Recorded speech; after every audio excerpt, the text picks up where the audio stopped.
In this tutorial, I wanted to talk about seaming, and at this point, it probably means that you have knit something that you want to sew together, so congratulations, we're making progress here. But I wanted to show you my favorite ways to sew things together that are the most invisible. And of course, you can create details where you make visible seaming, and that's all fun, but I'm going to show you a way in a garment that you would maybe traditionally choose to seam together. What you're going to need is a length of yarn that is roughly double the amount of seaming that you want to do. Sometimes I go a little bit extra just to have extra bit of wiggle room. So we cut the length of yarn. Then we are going to thread it onto our darning needle, which essentially is like a sewing needle, but it's blunt, so it doesn't damage your knitting. So we're going to put that onto our darning needle, like so. Right. So there are two different occasions we might be seaming something together. Either seaming two pieces to the side like this, or sometimes you might be seaming like this, and then occasionally you might be seaming perpendicular also. So I'm going to show you all three ways that I seam. First, we're going to do a horizontal seam or a mattress seam, where essentially what we're looking for is you can see these V's, right? Inside the V's, there are these bars, which are the base of each of the V's. So these are the things that we're going to be looking for when we are seaming. Our stitch right at the edge, maybe not like right on the edge because you want to give yourself a little bit of room, and sometimes you allow like one stitch seam allowance. But right here, at the base of each of the V's, you can see the little bars. These bars here, for example, right at the base of each of the V's, there is a bar that kind of holds the stitch together. So those are what we're going to be looking for. So essentially what we're going to do is we are going to find the bottom V. We are going to go under the bar that is at the bottom of it, and we are going to pull the needle all the way through, but leave a little tail here for sewing in at the end. Now we're going to go on to our other piece. Again, we're looking at our V's, okay? And we're going to go into the bottom bar, like so. So then we're going to pull through. Right, now we're going to go back onto this side and we're going to find the next V up, right here. You can see that we went through under this bar previously. Now we go up to the next bar, which is at the base of this V. So we go in here, through that, and then we're going to pull up, like so. And now we're going to go onto the other side. So we went in through here previously, this bar. So we move up to the next one at the base of this V, like so. So we go through there and pull. Then we go back over to this side. Then we see the base of this V is going to be our next one, like so, and then we pull through. Then we go on to our other side, and we see this was the bar that was done previously. So we move up to the base of the next stitch and go under this bar. Then back over to the other side, next bar up, like so. And then again, over to the other side, we're going to the base of the next V. There we are. Then over to the other side again, we're going to the base of the next V, which is under here. And then again, here, the next one up, this V, through here. Then the next V, so we're going to go in through here and up out of there. And then we move on to this side, and you can see the bar that we picked up there. We're moving up to the next one. We pick up, and then onto the other side again. This V, we're going to go in, like so. So now I'm just going to carry on seaming and repeating exactly the same, and I'm going to sit here with you while we seam our things together. We're seaming. You might have made a jumper, you might have made a cardigan, you might be making a patchwork of swatches that you've been doing. The nice thing about it is there's so many different things that you can do to practice. Even if you just made a little tension swatch of 10 stitches by 10 stitches, it's still a great way to practice seaming things together. and also a great way to try new techniques as well, because the seaming pretty much works the same for most stitches. So I'm going to keep working all the way up here.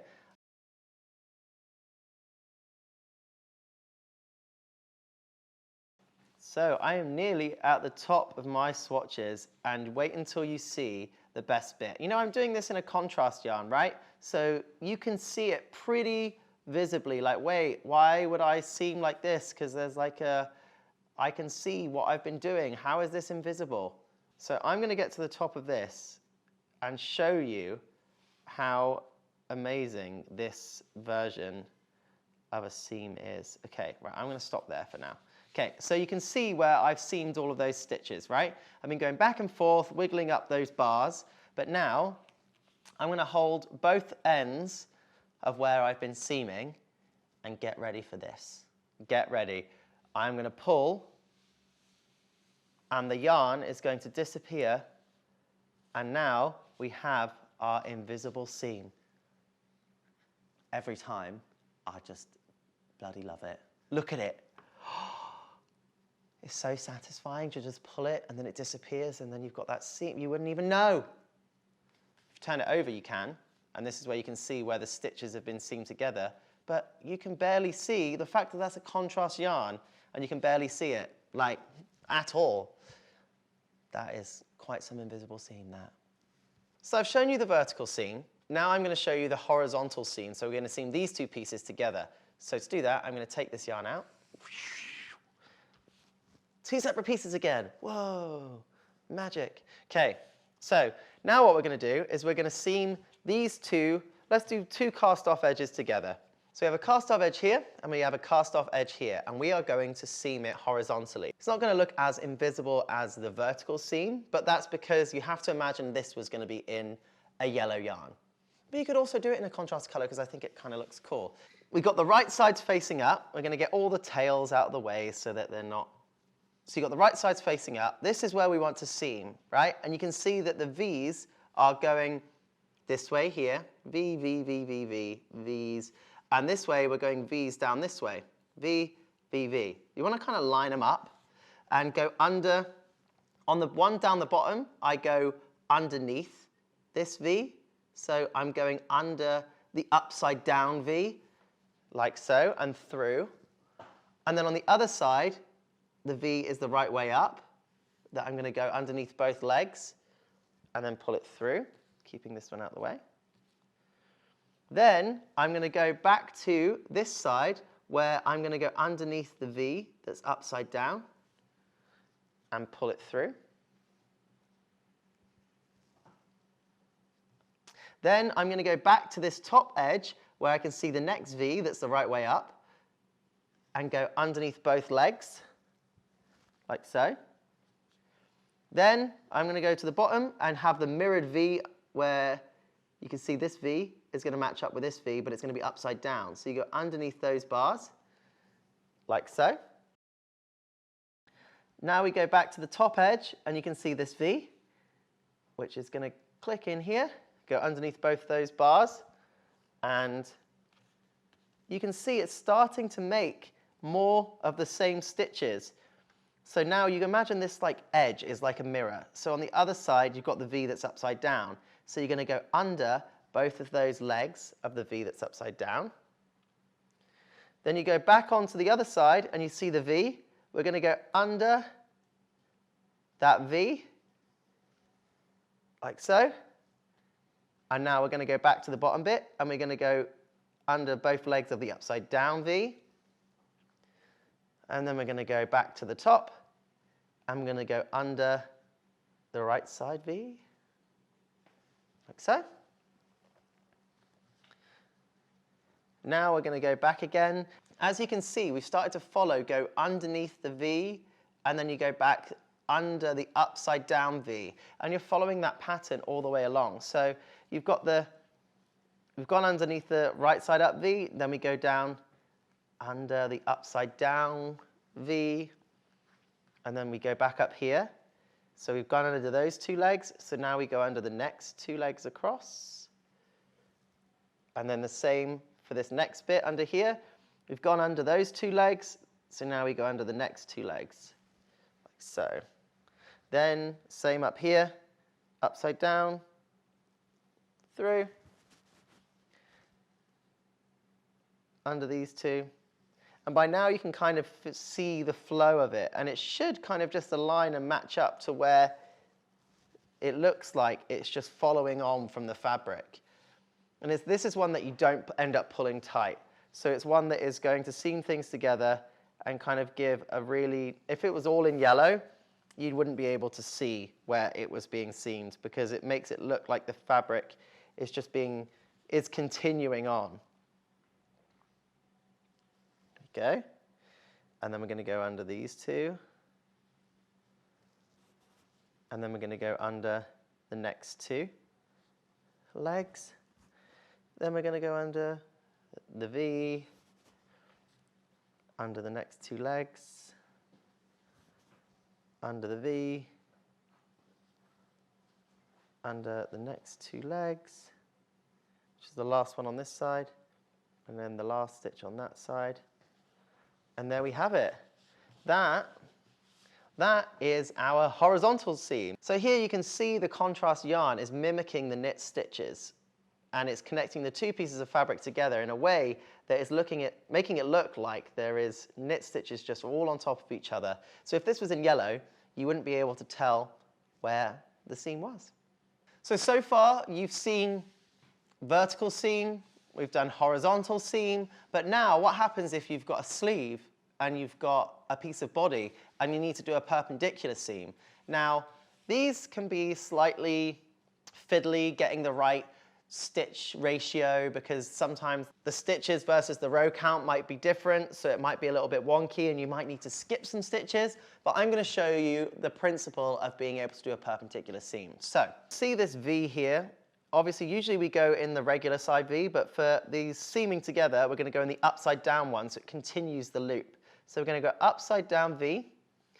Now we're going to pull it through, leaving a tail, as always. Now, like we were doing on the horizontal, we've got to find the bars of these stitches. So let's say we go into this stitch here. There is a bar at the base that we are going to pull up through. And we're not going to pull these too tight, because this is going to be visible but it'll look invisible if it was the same color. So now we're going to go back to this side and we find the next two legs, which is another upside down one.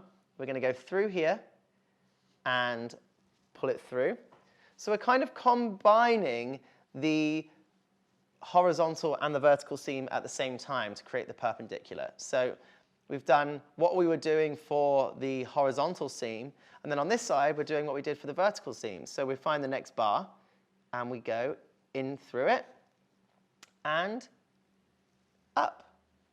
And then we go to the next two legs like we did for the horizontal, and then we move on to the next side where we're going to go through the bar.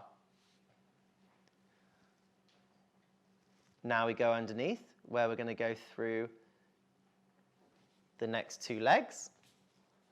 Then we're going to go back onto this side and find the next bar, like so. And then we're going to go under the next two legs. Then we're going to go under the next bar.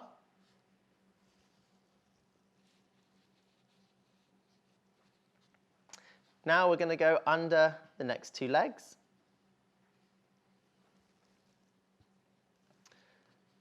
Now under the next bar.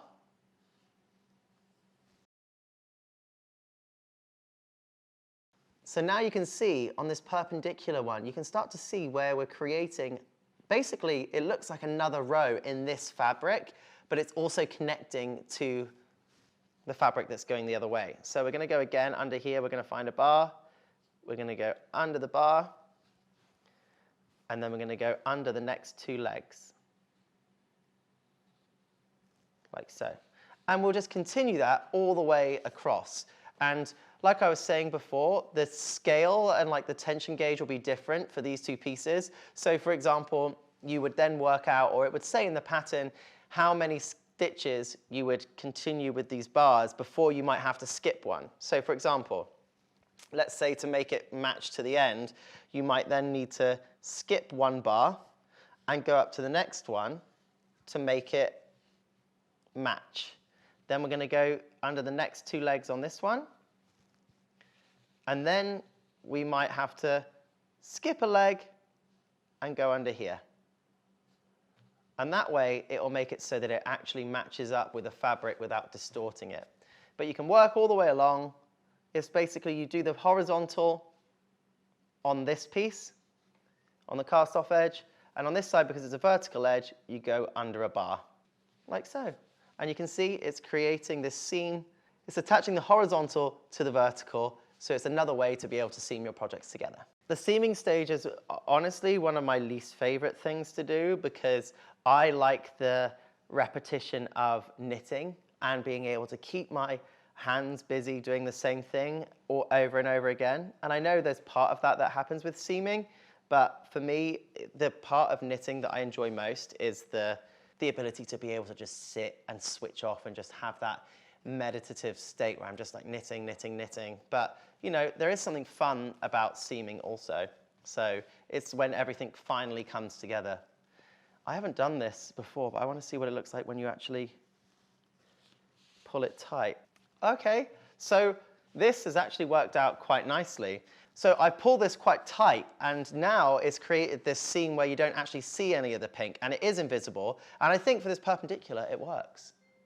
So seaming together horizontally, vertically, and also perpendicular means that you can sew pretty much anything together, whether you're sewing two panels together or if you're sewing a piece of body to a sleeve. Now you've pretty much got everything covered.